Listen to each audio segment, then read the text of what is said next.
Hello and welcome to the Workplace Wisdom Channel. I'm Natalie and I'm an employment attorney who works with professionals to gain insights about complex workplace issues. This presentation is for video informational purposes only and does not constitute legal advice. Although I'm an attorney, I'm not your attorney, but you can change that. Today's video is for you if you are navigating change in the workplace. Has your role changed? Has your department been restructured? Do you have a new boss?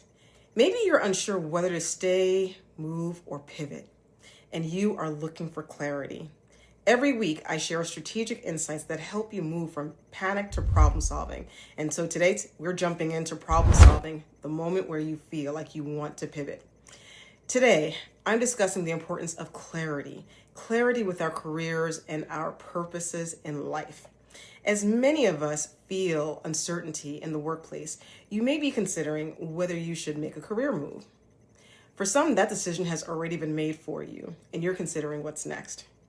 I've created a free strategic pivot assessment to help you on this journey, and I'll talk about this a little bit later in the video, but I welcome you to take it. While many of my videos are case studies from my book or cases that I've worked on as an attorney, I want to get real with you today about a recent situation in my life where I was faced with the decision to pivot. I was working remotely for Stanford University, and it was my dream job. I was the Chief Diversity Officer of the Federal Research Laboratory, and I was responsible for creating strategies that expanded access to our laboratory for historically underrepresented scientists, engineers, and other professionals in STEM. You see, for almost 4 years, I commuted from Maryland to Silicon Valley. And then in 2024, there was this intense campaign from my leadership to relocate to California. My relocation package was still sitting on someone's desk, but all of that was about to change. When they told me on a Zoom meeting that I had to move to California, my stomach dropped and my throat went dry. And my brain started doing that thing where it starts to think of like all of the worst case scenarios. You know, in that moment, I could have been competing for my own Olympic sport called freestyle panic, and I would have won the gold medal because I was thinking, if I say no, I'm going to lose my dream job. If I try to negotiate whether or not to move, they're going to label me as being difficult. But if I said yes to relocating from Maryland to California, I would have been blowing up my kids' stability. When I looked at my son's Spider-Man backpack by the door, and I thought, there was a time when this was the kid that, no school wanted. He was one spitball away from being expelled from kindergarten. When we moved to Maryland, we found a school that loves him, a school that understood his different abilities, and a school where he was thriving. I couldn't gamble with that, so I had a really difficult decision to make.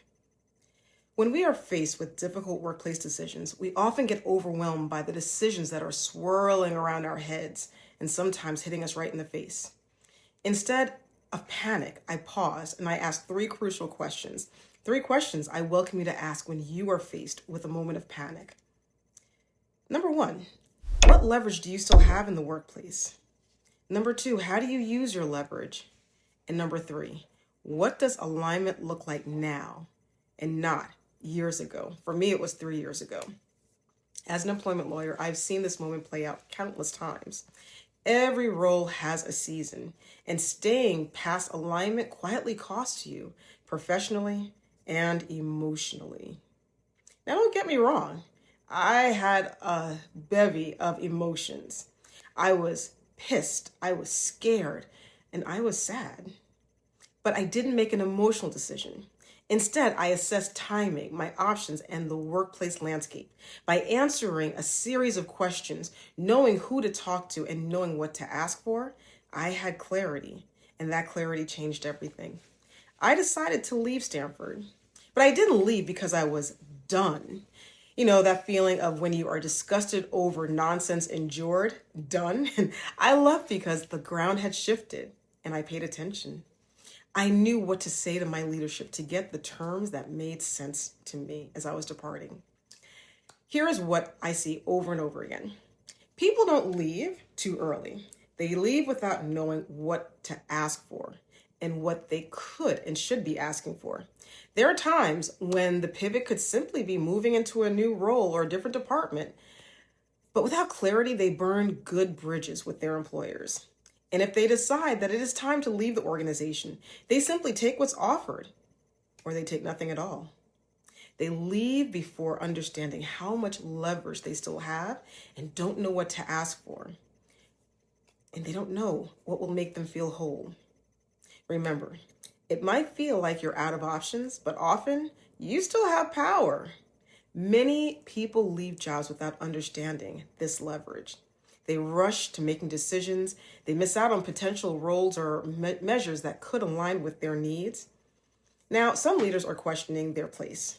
If that's you, remember, you don't have to decide whether you're going to leave or stay today. Instead, you really just need clarity. When the ground shifts beneath you, ask yourself, what are you paying attention to and what are you ignoring? If you need help gaining more clarity, I welcome you to take my free strategic pivot assessment. It's 5 short questions that will get you thinking through the concerns and fears that may be keeping you from clarity. Your answers are scored and you'll receive a complimentary copy of my strategic pivot playbook. And if you found this video helpful, please subscribe, like, or share this video with someone who might need it right now. Because sometimes what we need most isn't advice, it's a little clarity.